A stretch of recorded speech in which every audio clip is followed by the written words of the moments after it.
Welcome.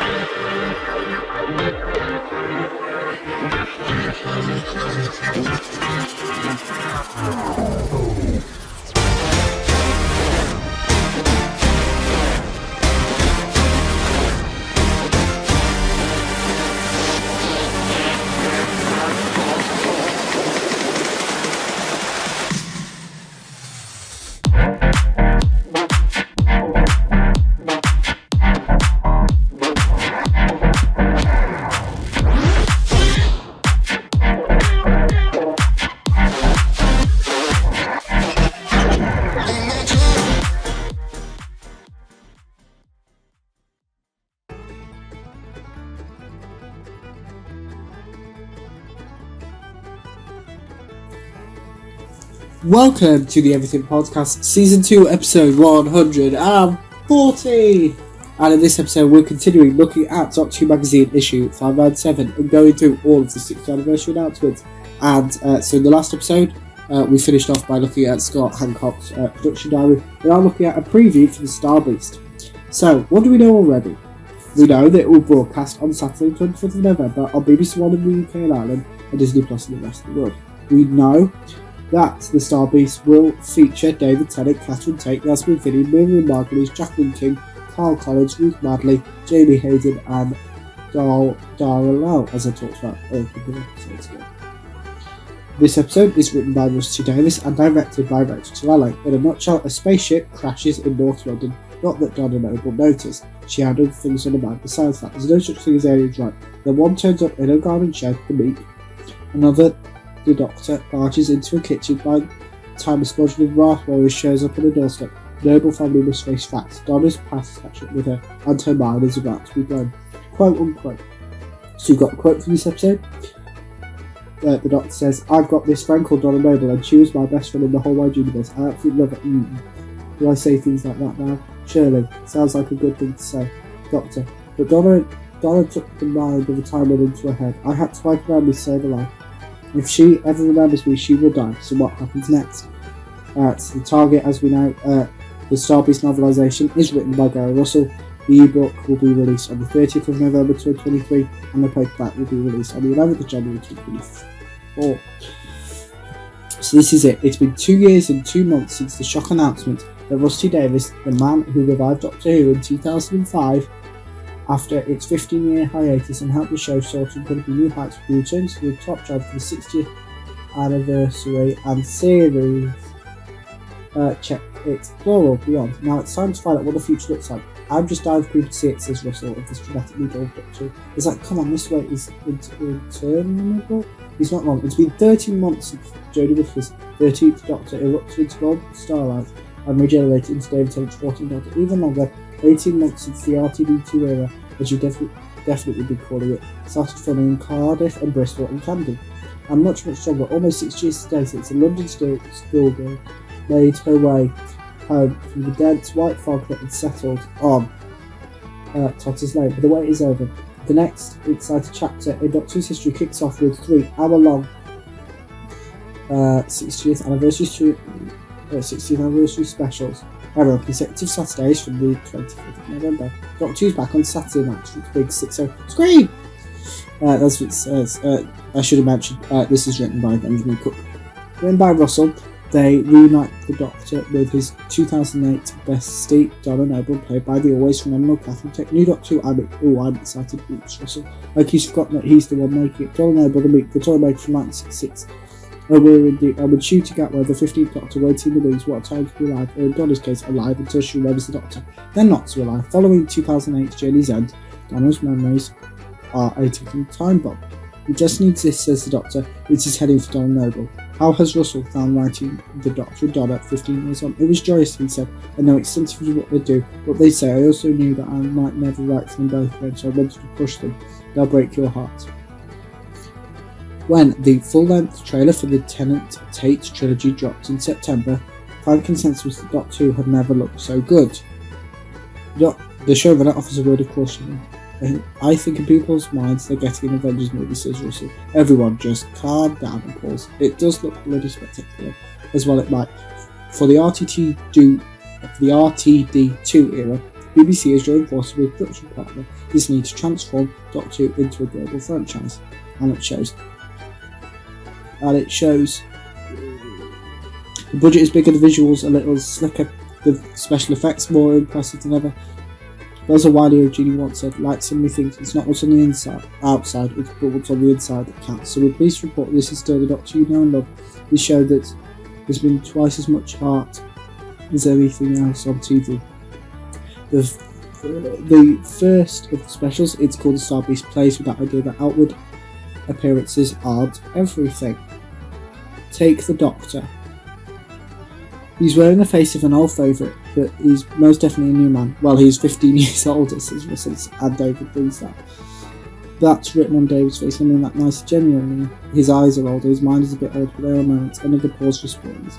He does say and does things he never had said and done before. Also, he's just changed from being a woman in front of our eyes. As a Time Lord, he takes it in stride. It's not more complicated in real life, but we have to look at that. The Star Beast, and we're never going to shut up about this, is based on a 1980 Doctor Who magazine comic strip written by Pat Mills and John Wayner and drawn by Dave Gibbons. Last issues cover Star Beast a Doctor Who take on a Disney-esque cutter. Let's jump from the pages of 80s Doctor Who magazine to take over TV.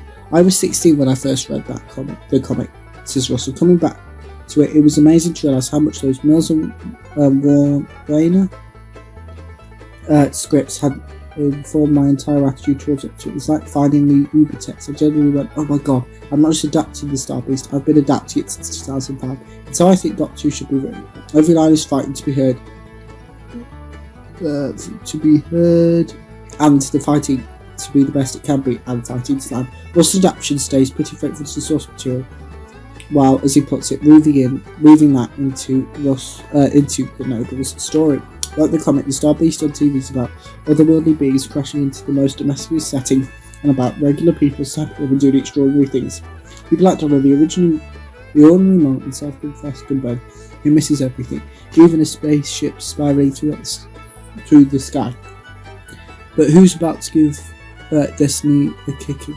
And people like Donna's daughter, Rose, played by Esme Philly, a teenager who's harbouring a alien fugitive in a shed. The Meep is all alone amongst the extraterrestrial.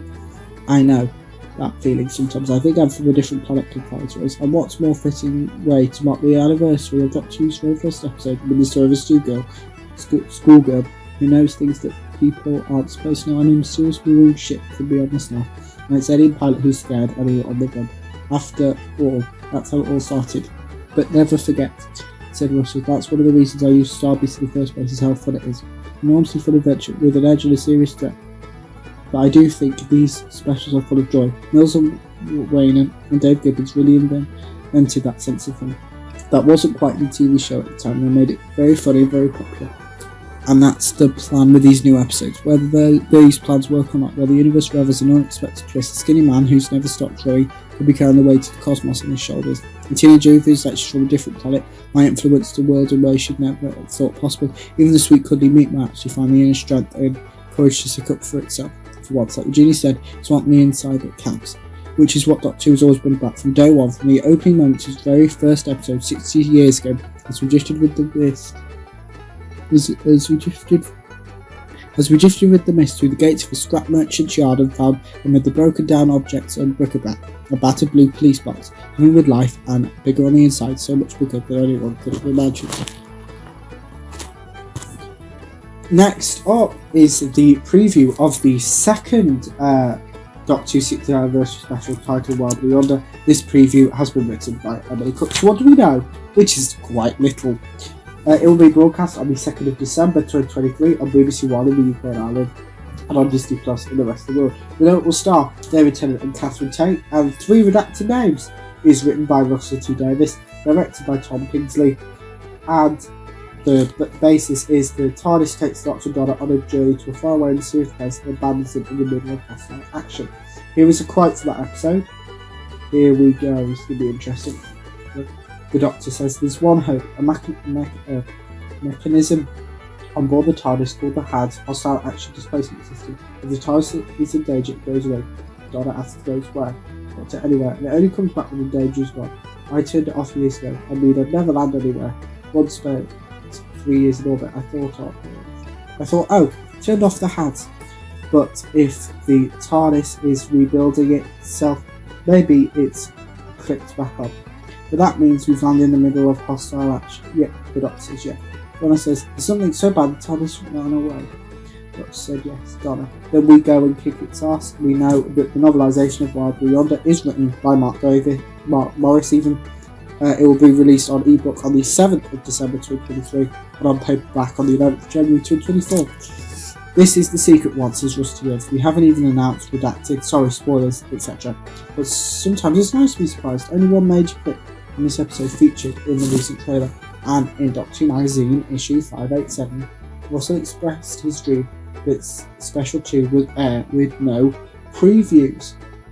We know things leak ahead of time, said Russell. I want to take one of those specials and say, let's protect this one. Let's try to reveal nothing about it. Doctor Who Magazine readers nothing. So now here you are, writing a preview of Doctor Who Magazine. It would be very interesting to know by the time this reaches print how much we will have preserved and how much we have. But I can't predict that. Okay then, what can we say about the Shroud's Anniversary special? There's a very funny blue title sequence teasing Russell, which was shot in the wide open air and not seen by a single fellow glass bar. We know that Special 2 Wild Blue Yonder is named after the official song of the US Air Force. The tune is about the military going to war. But what's its omnious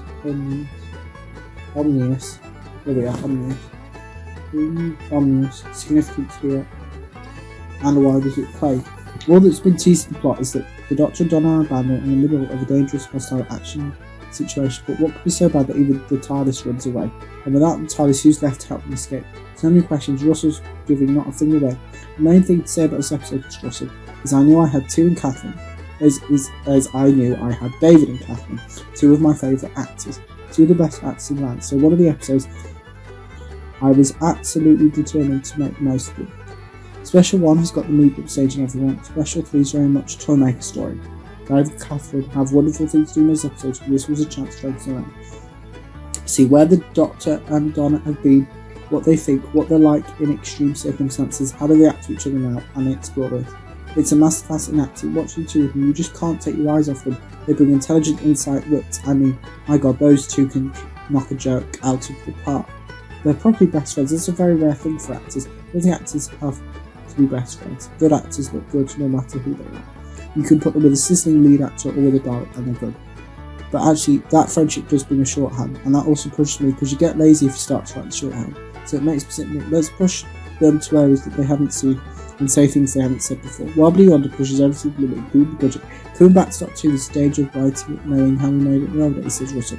By the time I finished, the end of time, which was broadcast on Christmas Day 2009 and New Year's Day 2010, I knew exactly how many spaceship shots I could have, exactly how many prosthetics and CGI creatures cost. And actually, you begin right with that budget. We have unashamedly more money now. Once you push that, I wanted to make the production team break out into culture. Did this work? Yes, I thought I knew what prosthetics designer Neil Wharton could do. But there's amazing stuff this episode that I thought was beyond him. He's really pushed every single department somewhere new. Everyone was saying, we have no idea how to make this episode, and guess how we made it green screen, so it's new. But also, green screens, prosthetics, scariness, silliness, non-corridors, lots of running. Is this the most Doctor Who episode ever? It could be. Obviously, there are special VFX sequences. So it's special effects, I think. The clever, wise Doctor Who magazine viewer will see that. But with Joel Collins as executive in charge of design and Phil Sims as production designer, a lot of Wild Blue Yonder is shot on physical birds of set on a size I've not seen before, and they're so beautiful, it takes my breath away. Russell adds that Wild Blue Yonder is very much a director's piece. It's interesting which directors see this episode. Directors are coming into new series now, likely to always arrive, watch all the specials, and this one was by far his favourite. When we interviewed the directors at the beginning of this whole process, they all wanted to do Special 2. The task ultimately fell to Tom Kingsley. His gorgeous voice, Russell. He's been nagging away at the special VFX shots right to the very end. He's properly diligent. I love him. He came from Ghost, Well, it came from Mrs. Game Tip, which I thought was a masterful prediction.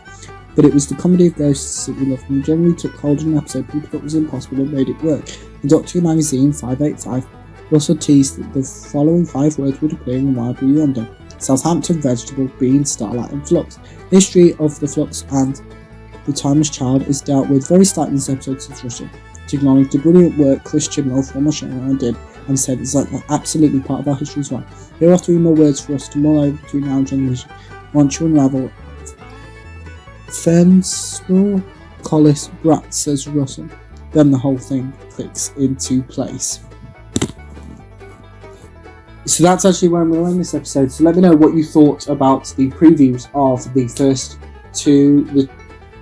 two out of the 3 60th anniversary specials, which was the Star Beast and Wild Yonder. Remember, you can like, comment and subscribe.